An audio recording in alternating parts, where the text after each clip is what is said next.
because I do marvel at the people in the Alumni magazine, and I then look at, like, what am I doing with myself? Like, how come I'm not at that level? And and it's so easy to just discount what you've done.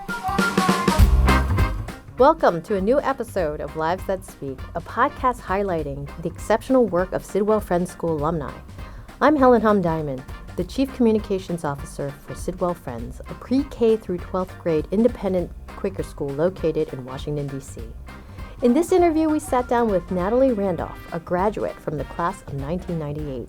This last summer, Natalie returned back to Sidwell Friends to become the Director of Equity, Justice, and Community. We discussed her new role, how sports played an integral part in her career, and how she grapples with aspects of identity.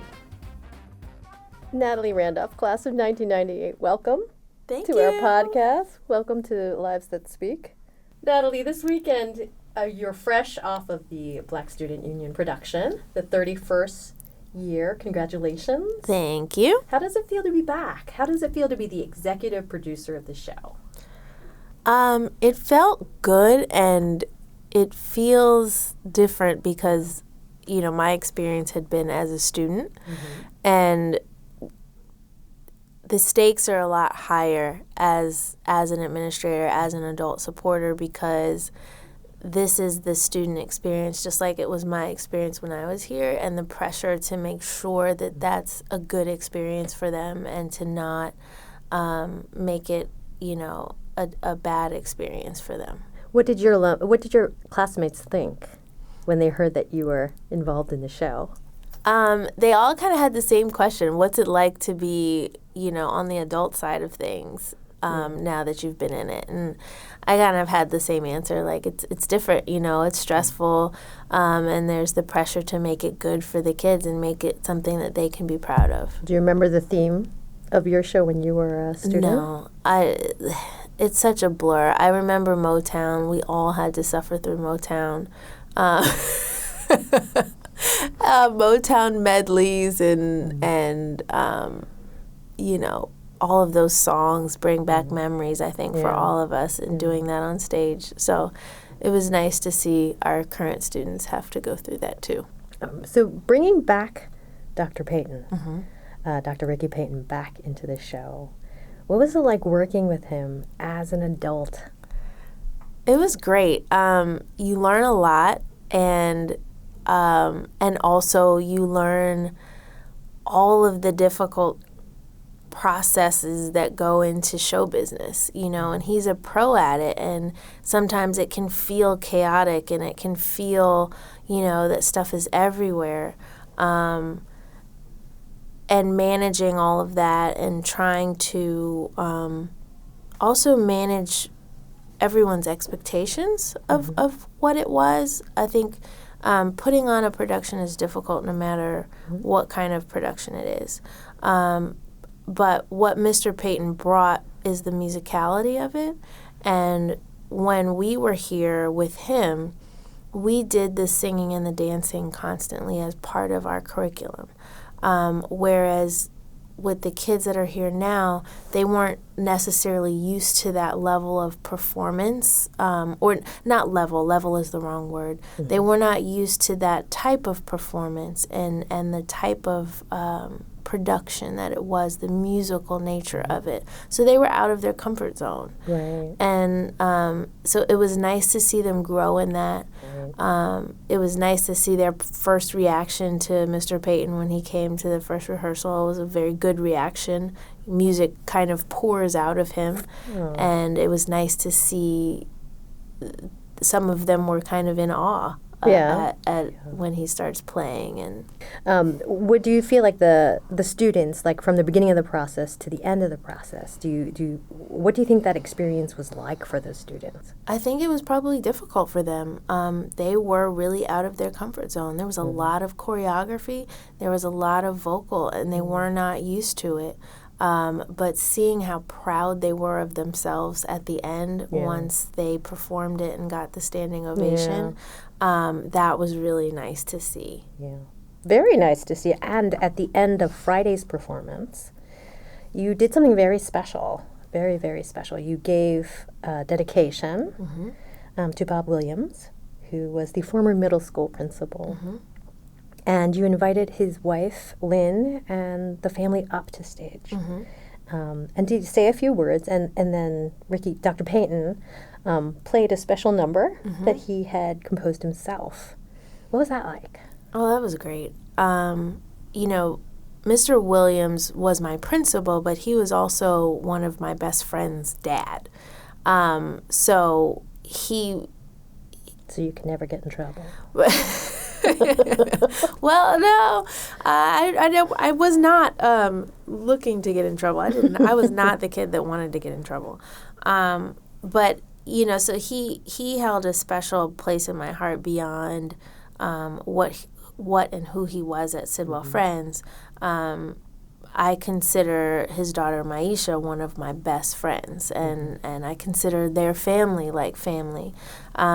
So it was really important to me personally to make sure that we did that, and it was important to me to make sure that the Sidwell community now understood his impact, because he is the real reason why this show is so big and what it is. Right. Do you, beyond there's the impact of the show. What other sort of impact did he have in your life? In your life, he was the view of what leadership could look like. I mean, there weren't many other leaders that we could look to and see ourselves and really get that implicit understanding that you get to do this too. This is a possibility for you too. Like, leadership is a place where you can go.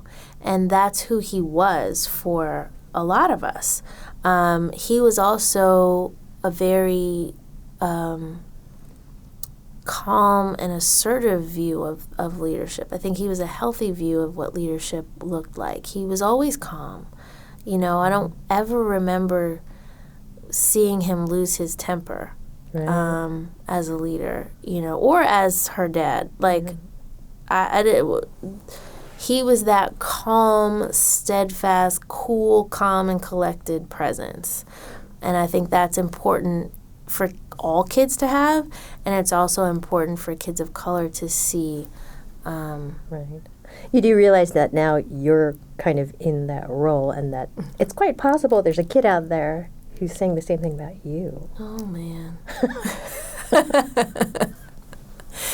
Yeah, that's in a good way. That's pressure, you know. But that's kind of what brought me back, like being able to be a positive influence for a kid that may have been like me. So in your role as the Director of Equity, Justice, and Community, EJC, you meet with a lot of kids across divisions. You meet with a lot of teachers across division. Do you see, when you meet different kids, do you see the need for this? I think it's always there. I think that they all need different role models. I think they all need different views of what leadership can look like, so that it deepens the understanding that anybody can be a leader. So I hope to contribute to that. At a recent Quaker Day, you were brought on as the keynote speaker because it was EJC Day, and you are director of EJC. And you had mentioned something that we found really interesting, because you had talked about how sometimes in the past, when you had looked at the Alumni magazine, you were feeling like you didn't, that it was necessarily, how do you belong with these people who are doing things that are being highlighted like that? Yeah, man. Like, what am I doing with my life? yeah. I can imagine that a lot of people can understand what that might feel like, you know, because you see people who are featured, and regardless of whether or not what they're doing is of the different nature of what the folks are doing, people will have different responses to it. So tell me a little bit about that. Like, tell me a little bit about why you thought it was important to bring that up at Quaker Day. I thought it was important because I think being critical of yourself is normal. Mm-hmm. And I think at Sidwell, it's a place where it's really easy to be critical of yourself. And I wanted to make sure I made the point, I am aware, given my history and my career, mm-hmm. that there are people that may look up to me. Mm-hmm. My life is on the internet. Mm-hmm. And people have called me, glass ceiling breaker, trailblazer, all these things that sound good. But at the end of the day, I'm critical of myself too, and I get intimidated too, and I want them to know that that's normal and okay, mm-hmm. Because I do marvel at the people in the Alumni magazine, and I then look at what am I doing with myself? How come I'm not at that level? And and it's so easy to just discount what you've done. But that doesn't have to be the only story of a person. And I wanted the kids to recognize that, because I do see when I've spoken in other places and met other people through this journey, that's been a benefit of right. having this history, is that I've met a lot of people because of it. And they all have this view that I think I have when I look at the Alumni magazine. Right. They have this same right. view of me, oh, wow, you've done all this. And I'm just a regular person. I think you're great, you know? Yeah. It's like the curated self. Yes. Almost. From, right. People on Instagram, you see these perfect lives, and but we're all just people at the end of the day. And there's one person that I met who was my idol as a young person. I should have said this on Quaker Day. Gail Devers was an Olympian track and field runner, and right. she overcame a lot. She had Graves' disease, and she was Olympian. And I met her at this awards thing, and she was like, "Oh my God, hi, you're such an inspiration for me." And I was like, "Hold the phone. What are you talking about?" Do you recall what awards thing this was? It was this was back when you were a coach? Yeah, it was an Urban League, the National Urban League National Conference or whatever, Women of Power Award or something. Mm-hmm. And she came up to me and was like, wow. "You're such an inspiration." I was like, "You're a woman of power." I was like, "I need you to stop." I was like, "I know who you are. And no, you were my childhood idol. This is ridiculous. You are my idol." And it was just a cool moment, and I got a picture with her and everything. That's a turn of identity right there. Yeah. Right?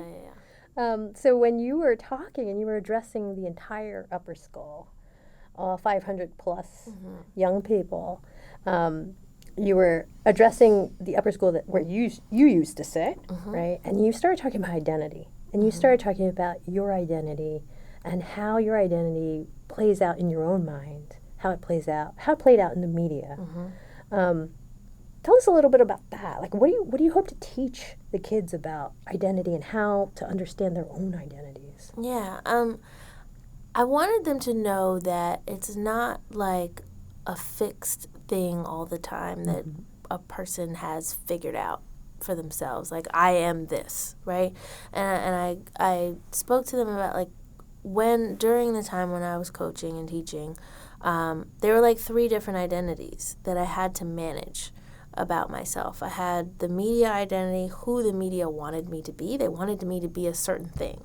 They were really obsessed with me being the female coach. Right. Everywhere I go now, "Oh, you're the female coach." And I'm like, yes, I was a coach, and I happen to be female. Right. But that was the identity that they chose to latch on to, the fact that I actually looked like the stereotypical female. I was not the stereotypical female that was interested in sports mm-hmm. in their mind, which is a more male-presenting, more male-tendencied woman. Mm-hmm. So that was, and I actually had media representatives tell me that. Mm-hmm. The reason why they're so interested in you is because you actually look like a woman. Mm-hmm. And so I had to come to terms with that. Right. That your artifice was the idea, how you presented yourself was the identity that people were responding to. Exactly. And then they really wanted me to reinforce that for them, no matter how much I told them that this is sort of secondary, Right. or, like I shared the story about NFL Films coming and wanting to do B-roll shots of a play sheet with makeup on it to express the idea that I was somehow taking, my woman cape off and stepping into the football field and transforming into a football coach from a woman. Right. To where they went and hunted for makeup that wasn't mine for this shot and asked me to do things to show this quote-unquote transformation. You mean you didn't wipe the lipstick off your face when you went out in the field? No, I didn't wear makeup to school. I didn't change. I wore pants every day so I wouldn't have to change clothes. You didn't wear high heels every day? I didn't wear high heels on the field or during the day. And so that was the identity that they wanted. And I had to manage that. Did you tell your players about that? Oh, yeah, they knew. They saw it. They were sitting right there. I mean, they got asked all the time, what is it like having a woman? What is it, does she do this or does she do that? And they were like, look at them like, no. Why are you asking me that? And so, but I understood that in a way, I had to give them some of what they wanted, otherwise they were going to write their own story. Right. So I had to respond to all the media requests on my own, because if I didn't, they would make their own thing up. Mm-hmm. I was very aware of that. So there was that identity. And then there was the day-to-day, the actual what happened on day-to-day. Right. I had to be there for kids. I had to teach, 6 classes a day. I had 3 different courses I was teaching. Then I had to prepare for football practice. I had to manage this football team. I had to manage the coaches. We had games. We had off-season. I had college prep, their study hall, making sure that they did what they needed to do to apply to schools, manage the college coaching, the recruiting process. So there was a lot to do. There was that identity. Mm-hmm. And then there was, everything else, like me, Natalie, having some semblance of a life outside of these other 2 things, which there wasn't much room for. Right. Do you miss those days of being a coach, being a teacher, of having to navigate? I miss parts of it. I don't miss the entire experience, no. Yeah. The entire experience was exhausting. But I do miss the children. And what do you think they learned from watching you navigate these identities?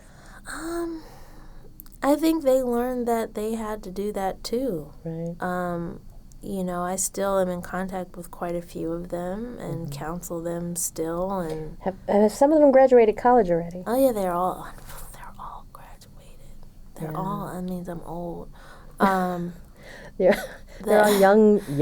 They're young all, fellows, right? Mm-hmm. They are young men now. Most of the ones that I taught, I've been out of it for more than 4 years, so they're all to the age where they're in life now. Mm-hmm. And they still talk to me about managing their different identities, especially the ones that went to schools that were primarily white schools. We were in a primarily African-American situation. Mm-hmm. And understanding that they had to do some code switching, that they're going to have to manage their identity, and their people are going to expect certain things out of them that weren't necessarily the case, and they were going to have to manage that in order to get what they needed out of the experience. And then you went to work for DC, the DCSAA, as the Title IX coordinator. Mm-hmm. What was that like? That was cool. That was a break. Mm-hmm. It was, the structure of it was a 9 to 5. So it was nice to have the time and space to breathe. Mm-hmm. It was great because I felt like I could, I had never, until coaching and coming away from coaching, I had never stopped to reflect on how big of a role athletics played in my life. Going to Sidwell, athletics was not the focus at all. but it's always been a presence in my life, and it's really helped shape who I am. Without athletics, I wouldn't be who I am. I wouldn't have the strength, to go through some of these things. So it was really important to me to be able to make sure that girls get that. Right. What sort of lessons in athletics? What sort of leadership lessons do you think you've picked up? Just resilience, teamwork, goal-oriented action, like understanding that without some sort of struggle, there's not any progress. Like Frederick Douglass, without struggle, there is no progress. I mean, that's like a mantra in my head that I would preach to the kids too, and understanding physically, understanding your body. I think that's really important for women, especially for girls, women and girls. I'm a huge proponent of women and girls in contact sports. So you played football. I played football, and understanding how to use your body is very important for self-efficacy, for self-defense, if it ever came to that. For self-love, self-care, like you've got to understand how to use your body, and you need to understand the limits of your body and how far your body can go. If you never test it, you'll never know, and you'll never be confident enough to really try it when you need to. Right. Do you find yourself saying that to any of the students here? Yeah, I've said it to parents. Yeah. And contemplating things. We have students that are playing football that are girls, and like I tell them, like, you're living my dream, man. I love the fact that we've got several girls in the wrestling program. I think it's great. I think that is not to be confused with the common sense delineation between some girl sports and boy sports. Right. And like, I would never, as an adult, want to play football against men. Let's just put that out there. I've done that. Right. It's not fun. Right. That's it's not fun. I hear talked about quite a bit is when you have girls competing with boys, and then developmentally, as the boys, their bodies change and girls' bodies change, and then there comes a point where is it dangerous to have that happen? What are your thoughts in terms of the having girls and boys on the football team? I think as long as, again, the proper precautions, like, girls used to ask me when I was coaching, can I play football? And they were seniors, just like I was a senior when I wanted to play football. And then my father was like, you've never played football before. You want to run track, you might get hurt. It's not because you were a girl, but you've not been conditioned to do this work at this level. And so I don't advocate for girls to just come in willy-nilly and just start football, especially depending how big or small, that's not safe, right? But some of the kids that are currently, they've been playing. They know, they understand the game. They understand, they've held their own. Will there come a time when, everybody else gets larger? Sure. And until that time comes, have that. We happen to not be in a league that's, we're not in Texas. Right. Football is not, there are some places where high school football is like D2 football. That's not here. And I think every situation is different. It should be assessed on its own as individual situations. So when it came time for Let Your Life Speak Day, right, the school comes to you and asks you to come back and speak. What were your thoughts? Oh, it's cool. I mean, it was nice to come back. It's always weird. Like, that was before I even thought about working at Sidwell. Yeah. So it was nice to be able to do it here. I had done previous career days. Like, since coaching, I've been asked to come and talk to kids a lot. So it was extra special to come back here. Yeah. And then you win the Distinguished Alumni Award, or one of the awards. What was that like? That was cool. I didn't, like, being the self-critic, it's like, oh, I didn't do enough to get this award, but it was very flattering and humbling, and to see the other awardees and to know that I was in that pool, like that was really cool. So I was very grateful for that award. Good. Well, I'm glad that. So you saw the video of yourself, and I did. Did you feel like that was enough to get you in the Alumni magazine yet? Yeah, I mean, I think I had been in the Alumni magazine a long time ago. Right, and did you feel, when you saw yourself in the magazine, what did you think? Certainly you didn't think, I don't belong here. No, I had an ambivalence while I was coaching. That was while I was coaching, about all of the attention. I was like, only reason I'm getting all this attention is because I'm not a man. And so while I was coaching, I always put it in that bucket. And that helped me cope with it and not focus on it. So anytime I got an award, or I got, okay, this is another, woman award. Here's a woman award. Here's a woman award. And that helped me stay focused to where I was. It's different now that I look back and I'm like, oh, wow, that was like really cool what I did. Now that I have the time to look back and really reflect on what that meant, it feels different. So then I was very flippant, I admit.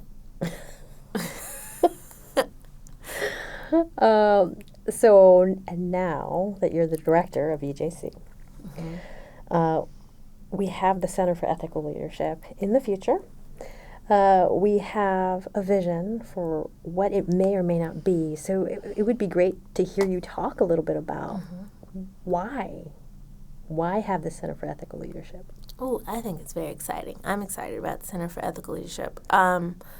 One, because, going back to the idea of the type of folks that are in the Alumni magazine and the caliber of the caliber of person that Sidwell puts out into the world, there's some amazing people. And also through my experiences in D.C., through teaching and coaching and nonprofit work and government work, there's a lot of need in this area.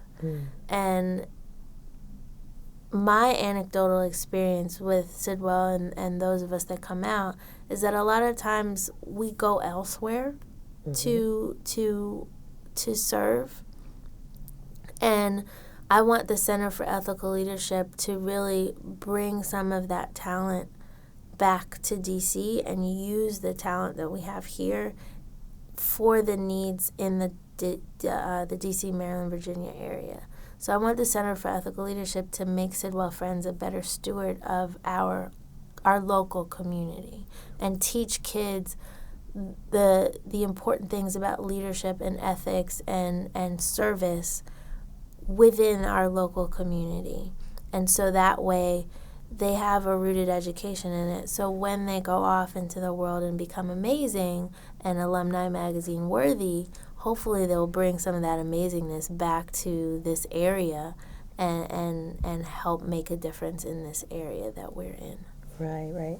Who were the biggest people who made the biggest difference to you at Sidwell Friends? One of the biggest influences that Sidwell has had is just the relationships that you come out of here with, the lifelong relationships. Do you have stronger college friendships? Or no, Sidwell friendships. Sidwell friendships.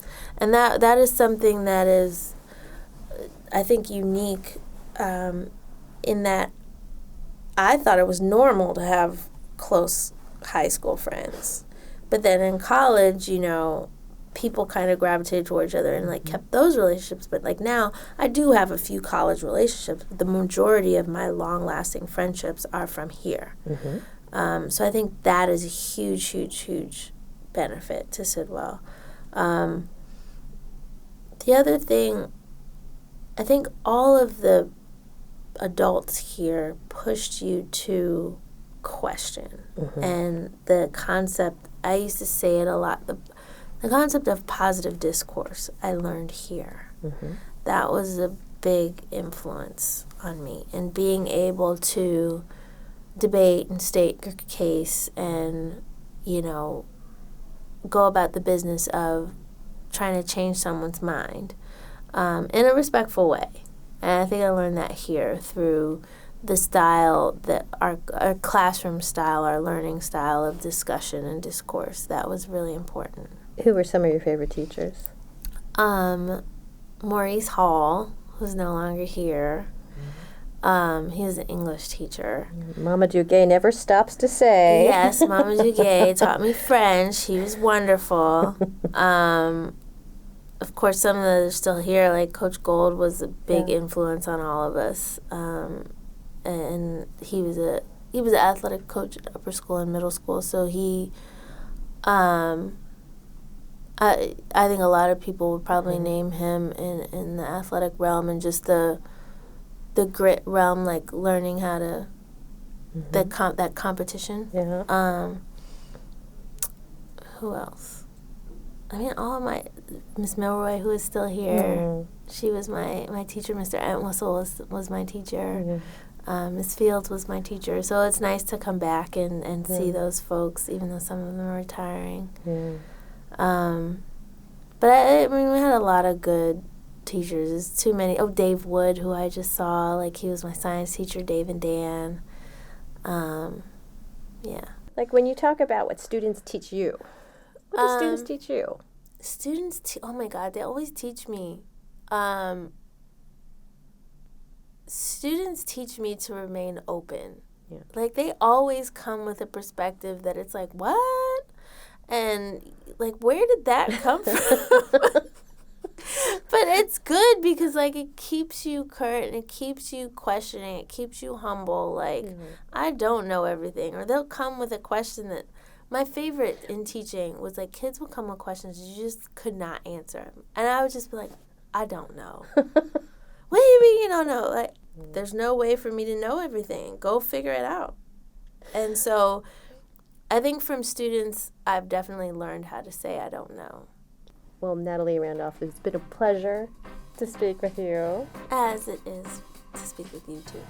Thank you.